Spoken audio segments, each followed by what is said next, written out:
സംഘർഷത്തിൻ്റെ വാർത്തകൾ നമ്മുടെ മനസ്സിനെയൊക്കെ മലിനപ്പെടുത്തുന്നു എന്ന് നമുക്കറിയാം.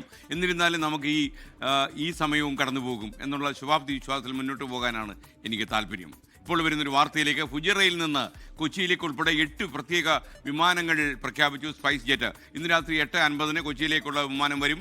മധ്യപൂർവേഷ്യയിൽ സംഘർഷം രൂക്ഷമായി തുടരുന്ന സാഹചര്യത്തിൽ ഇന്ത്യയിൽ നിന്നും ഗൾഫിലേക്ക് കൂടുതൽ വിമാന സർവീസുകൾ നടത്തുമെന്ന് സ്പൈസ് ജെറ്റ് അറിയിക്കുന്നു.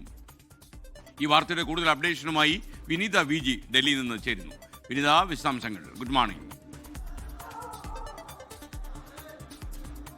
വെരി ഗുഡ് മോർണിംഗ് എസ്കെൻ. ഇന്ന് കൂടുതൽ വിമാന സർവീസുകൾ പ്രഖ്യാപിച്ചിരിക്കുകയാണ്. ഇന്ന് കൂടുതൽ വിമാനങ്ങൾ സർവീസുകൾ നടത്തും. ഗൾഫ് രാജ്യങ്ങളിലേക്കടക്കമാണ് സർവീസുകൾ നടത്തുന്നത്. ഇന്നലെ 24 സർവീസുകളാണ് ഉണ്ടായിരുന്നത്. അതിൽ ഇന്ന് 58 സർവീസുകൾ പ്രത്യേക സർവീസുകളാണ് നടത്തുക. ഗൾഫ് രാജ്യങ്ങളിൽ നിന്ന് ഇൻഡിഗോ അതിൽ 30 സർവീസുകളും എയർ ഇന്ത്യ 23 സർവീസുകളും നടത്തുമെന്നാണ് അറിയിച്ചിരിക്കുന്നത്.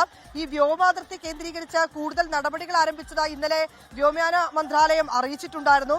നിയന്ത്രിതമായിട്ടുള്ള ഈ വ്യോമാതിർത്തി ഒഴിവാക്കിയിട്ടാണ് ഈ സർവീസുകൾ നടത്തുക എന്നും അറിയിച്ചിട്ടുണ്ട്. സാഹചര്യങ്ങൾ വിലയിരുത്തി കൂടുതൽ സർവീസുകൾ നടത്തുമെന്നും വ്യോമയാന മന്ത്രാലയം ഇന്നലെ അറിയിച്ചിട്ടുണ്ടായിരുന്നു. ഇതിനെ തുടർന്നാണ് ഇന്ന് 58 പ്രത്യേക സർവീസുകൾ നടത്തുന്നത്. കൂടുതൽ ഇന്ത്യക്കാരെ സുരക്ഷിതരായി അവരുടെ നാടുകളിലേക്ക് എത്തിക്കുന്നതിന്റെ കൂടി ഭാഗമായിട്ടാണ് ഇന്ന് കൂടുതൽ സർവീസുകൾ നടത്തുക. അതിൽ ഈ ഫുജൈറയിൽ നിന്ന് കൊച്ചിയിലേക്ക് ഉൾപ്പെടെ 8 പ്രത്യേക വിമാനങ്ങളാണ് സ്പൈസ് ജെറ്റ് പ്രഖ്യാപിച്ചിരിക്കുന്നത്. അത് ഇന്ന് രാത്രി 8:50 ആണ് കൊച്ചിയിലേക്കുള്ള ഒരു വിമാനമുള്ളത്. ഒപ്പം തന്നെ ഇന്ത്യൻ വിമാന കമ്പനികളുടെ കണക്കുകൾ അനുസരിച്ച് 1221 വിമാനങ്ങളും ഒപ്പം തന്നെ വിദേശ കമ്പനികളുടെ 388 വിമാന സർവീസുകളുമാണ് ഇതുവരെ റദ്ദാക്കിയതായിട്ടുള്ള ചില കണക്കുകൾ കൂടിയാണ് പുറത്തു വരുന്നത്. ഏതാണെങ്കിലും കൂടുതൽ സർവീസുകൾ ഈ സ്ഥിതിഗതികൾ കൃത്യമായി തന്നെ വിലയിരുത്തിക്കൊണ്ട് കൂടുതൽ വിമാന സർവീസുകൾ നടത്താനാണ് തീരുമാനിച്ചിരിക്കുന്നത്.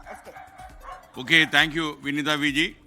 ലോകത്തെവിടെയായാലും ഏത് സമയത്തും 24 വാർത്തകളും ഓഗ്മെന്റഡ് റിയാലിറ്റി പാക്കേജുകളും എക്സ്പ്ലെയിനറുകളും വിശദമായി കാണാൻ ഞങ്ങളുടെ യൂട്യൂബ് ചാനൽ നിങ്ങൾക്ക് സബ്സ്ക്രൈബ് ചെയ്യാം.